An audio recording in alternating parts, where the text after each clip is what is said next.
প্রিয় দর্শক, স্বাগত জানাচ্ছি নতুন একটি ভিডিওতে। আজকের ভিডিওটি রোমানিয়ার থেকে সমুদ্রের পাড়ে কনস্টান্তা, রোমানিয়ার একটি ভিন্ন শহর, সেই শহরে অবস্থিত একটি মসজিদকে কেন্দ্র করে। এই মসজিদটি 1910 থেকে 1930 সালের দিকে নির্মিত হয়। মসজিদটির নাম হচ্ছে দ্য গ্রেট মাহমুদিয়া মসজিদ। দেখুন, মসজিদ আছে, মাইক আছে, সবই আছে, কিন্তু আজান হয় না, নেই নামাজও হয় না, কোনো জামাতেরও এখানে কোনো আয়োজন নেই। আমরা আজকে মসজিদটিতে দেখতে আসলাম।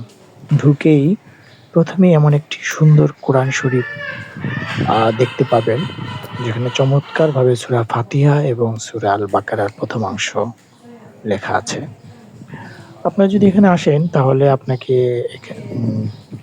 মসজিদটি দেখতে হলে আপনাকে টিকিট কেটে দেখতে হবে। যেহেতু আমি এই মসজিদে আসলাম, মনের আকাঙ্ক্ষা থেকে আমি উজু করে নিলাম। আমি চাই 2 রাকাত নামাজ পড়তে। খুব ইচ্ছা এবং মনের আকাঙ্ক্ষা নিয়ে খুব আপ্লুত হয়ে পড়েছিলাম মসজিদটি দেখে। এত সুন্দর আয়োজন, এই সুন্দর স্থাপত্য আছে, কিন্তু নিয়মিত আজান হয় না এবং যেখানে জামাতে নামাজের কোনো ব্যবস্থাও নেই। তবে জাদুঘরের মতো করে রাখা হয়েছে দর্শনার্থীদের জন্য। আমি এসে 2 রাকাত নামাজ পড়ে নিচ্ছি। এমনিতে কেউ ব্যক্তিগতভাবে চাইলে নামাজ পড়তে পারে, সেটি আছে। কার্পেট বিছানো আছে। তবে আজান দিয়ে যে জামাতের ব্যবস্থা, সেটি এখানে হয় না।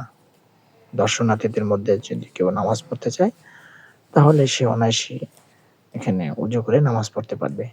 সেটি কিন্তু সুন্দর করে ব্যবস্থাপনা করা আছে। আমি 2 রাকাত নামাজ পড়ে মসজিদটি দেখলাম। দেখুন, মসজিদ নির্মাণের সংক্ষিপ্ত ইতিহাস এবং তার বিবরণ তুলে ধরা হয়েছে। মূলত মুসলিম সেনাপতি তারিক বিন জিয়াদের স্পেন জয়ের পর থেকে ইউরোপে কিন্তু মুসলমানদের যে সম্প্রসারণ, মুসলিম ধর্ম যে প্রসারণ, সেটি ঘটে। ঠিক তারই ধারাবাহিকতায় অটোমান সাম্রাজ্যের একটি প্রভাব পড়ে এই রোমানিয়াতে, এবং এটি কৃষ্ণ সাগরের পাড়ে রোমানিয়ার সবচেয়ে বড় বন্দর যেটি, সেটি কিন্তু এখানে চমৎকার জায়গা। এই জায়গাটি ইসলাম ধর্মের সুমহান আহ্বান এখানে পৌঁছে গেছে এবং তারই ধারাবাহিকতায় এই মসজিদটি নির্মাণ করা হয়েছে। দেখুন, মসজিদটির যে একটি ছোট কাঠামো, সেটি কিন্তু এখানে তুলে ধরা হয়েছে। এই মসজিদটি বাইরে থেকে দেখতে কেমন, তার নকশা সুন্দর করে এখানে উপস্থাপন করা হয়েছে। কার্পেট বিছানো আছে এখানে। তার সাধারণত মুসল্লিরা আসলে জুতা রেখে নামাজ পড়বে। এবং মসজিদে একটি সুউচ্চ মিনার রয়েছে। একেবারে দেখাচ্ছি কি সুন্দর সৌন্দর্য স্থাপত্য, ইউরোপিয়ান স্থাপত্যের আদলে এই মসজিদটি নির্মাণ করা হয়। একটি মিনার এবং 1 গম্বুজ বিশিষ্ট মসজিদটি। সামনে মেহরাব, মেহরাবের পাশে যে মেম্বারটি, সেটি কিন্তু খুব চমৎকার। সুলতানি আমলের যে মেহরাব, তার একটি নিদর্শন রয়েছে মেহরাবের পাশে মেম্বারটি। নকশা খচিত এবং দামি কার্পেট বিছানো আছে মসজিদটিতে।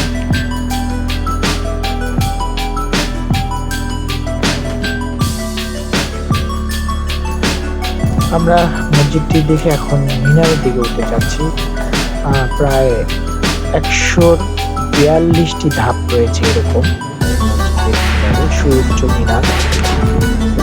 142টি ধাপ উঠে উপর থেকে মসজিদের যে চারপাশের দৃশ্য, সেটি আসলে আপনাদের খুবই চমৎকার দৃশ্য। কৃষ্ণ সাগরের পাড়ে, যেটি বলা হয় ব্ল্যাক সি। দেখুন, প্রথম দৃষ্টি আপনাকে একদম নয়ন জুড়িয়ে যাবে। চমৎকার দৃশ্য, সুদূর সাগর দেখা যাচ্ছে। এটা মসজিদের গম্বুজ। আর আমি এখন যেখানে দাঁড়িয়ে ভিডিও করছি এটি হচ্ছে মিনার। আর এটি মসজিদের এক গম্বুজ বিশিষ্ট মসজিদ। এই যে গম্বুজটি দেখতে পাচ্ছেন, মসজিদের পাশের সড়ক। এই মসজিদকে কেন্দ্র করে এই আশেপাশে কিন্তু বেশ নগরী গড়ে ওঠে। এই মসজিদটি যেখানে অবস্থিত সেটি ওল্ড টাউন নামে পরিচিত। এই ওল্ড টাউনে সন্ধ্যার পর প্রচুর দর্শনার্থীদের ভিড় হয় এবং এখানে অনেক প্রত্নতাত্ত্বিক জিনিসপত্র রয়েছে, অনেক স্থাপনা রয়েছে, জাদুঘর রয়েছে। আমরা মসজিদের উপর থেকে চারপাশের দৃশ্য দেখার চেষ্টা করছি। দেখুন, এই যে মাইক আছে মসজিদে, যে মাইক যেখান থেকে আজানের সমাহান ধ্বনিত হতো এক সময়, এখন মাইক আছে কিন্তু সেই আজান আর হয় না। কি নিদারুণ কষ্ট! আসলে মুসলমানদের এক সময় কত না দিক বিজয়ী ইতিহাস ছিল, সেটি কিন্তু আস্তে আস্তে অনেকটাই ধূলিসাৎ হয়ে গেছে। মসজিদটি দেখে মসজিদের পাশে যে ওল্ড টাউন, ঠিক এটি ওল্ড টাউন, এখানে বিভিন্ন আয়োজন থাকে। সামনের যে ভবনটি দেখতে পাচ্ছেন এটি একটি জাদুঘর। মসজিদটি ছেড়ে যখন চলে যাচ্ছিলাম খুবই কষ্ট লাগতেছিল। এত সুন্দর একটি মসজিদ, বারবার ফিরে তাকাচ্ছিলাম। এত সুন্দর আয়োজন, কিন্তু পর্যাপ্ত মুসল্লি নাই, নামাজের সেই ব্যবস্থা নাই। এখন শুধু ইতিহাস। এটি আসলে মুসলমানদের ইতিহাস। হয়তো কোনো একদিন আবার সোনালী সমাজ, সোনালী দিগন্ত ফুটে উঠবে, আবার আজানের ধ্বনিতে চারপাশ ছড়িয়ে পড়বে।